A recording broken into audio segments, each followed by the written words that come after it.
आप कहते हैं कि पाकिस्तान की आर्मी ने खैबर पख्तूनख्वा की प्रॉब्लम को फेस करना सीख लिया है, तो आप मुझे समझाइए क्यों आपके हर साल 1000 से ज्यादा सिपाही अभी भी वहां मर रहे हैं? जी देखिए गौरव, जो 2024 में लोग मरे हैं, 860 लोग मरे हैं, 470 उसमें से मिलिट्री के लोग मरे हैं।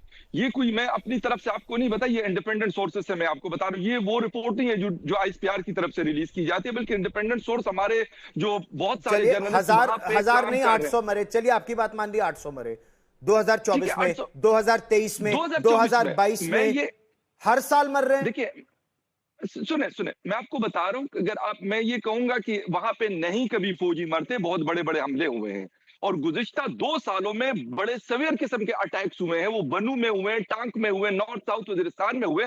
मैं उससे इनकार नहीं कर रहा, मैं आपको जस्ट ये बता रहा हूं कि जंग करना ये आसान जंग नहीं है, ये गुरीला वार है। क्योंकि आपको पता नहीं चलता उस तरफ से जो जिस तरह वो अभी एक पार्टिसिपेंट बता रहे थे कि जी पठान, देखिए उस तरफ से उनकी मतलब नॉर्थ वजीरिस्तान में जो बंदा दाढ़ी रख के पगड़ी बांधकर टर्बन बांधकर फिर रहा है, तो उसी तरीके का आदमी आपके सामने आता है, तो उसकी पहचान करना इतना आसान नहीं है। टफ सिचुएशन है, मैं इससे बिल्कुल इनकार नहीं करता, ना बलूचिस्तान की सिचुएशन की, ना खैबर पुख्तनख्वा की। मैं ये बताना चाहता हूं कि अगर हम ये कहें कि उसकी वजह से फिर हिंदुस्तान के साथ अगर कुछ होता है तो उसके ऊपर पाकिस्तान चुप रहेगा, वो नहीं होगा। जंग बिल्कुल मुश्किल है, पाकिस्तान को मुश्किल हालात का सामना है, पाकिस्तान का बहुत ज्यादा नुकसान हुआ है और पाकिस्तान का नुकसान हो रहा है।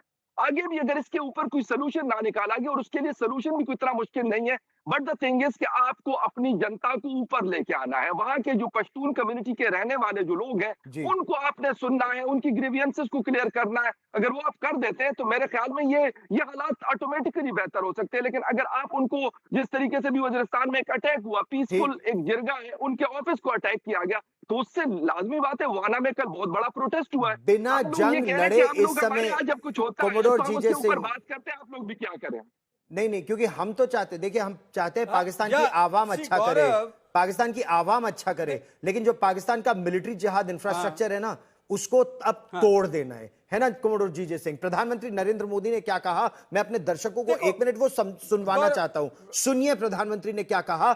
इस बार पाकिस्तानी आतंक के वो जो मिलिट्री जिहाद इंफ्रास्ट्रक्चर है, उसे जड़ से उखाड़ना है, आतंक की मिट्टी से आतंक को उखाड़ना है। सुनिए। हम एक मत है कि आतंकवाद मानवता के लिए सबसे बड़ा खतरा है।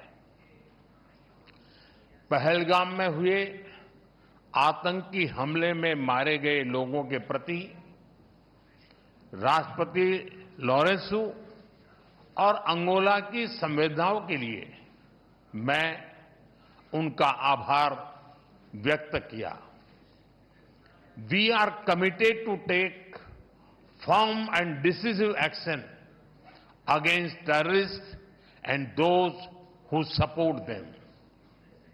We thank Angola for their support in our fight against cross-border terrorism.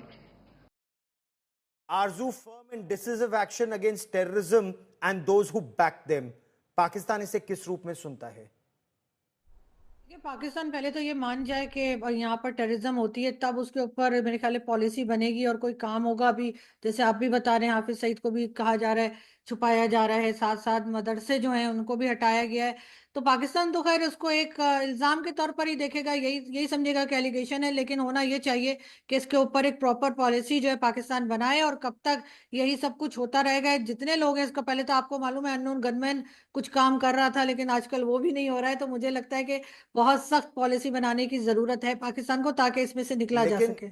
अब एक बात तो साफ है कोमोडोर जीजे सिंह, और कि अब भारत अब उस प्रतीक्षा नहीं करेगा कब पाकिस्तान में पॉलिसी बनेगी, अब कार्रवाई होगी और अब कोई तटस्थ नहीं रहकर देखेगा। इस बड़ी खबर पर लगातार रहेगी नजर। आप सब मेरे साथ जुड़े, बहुत बहुत धन्यवाद।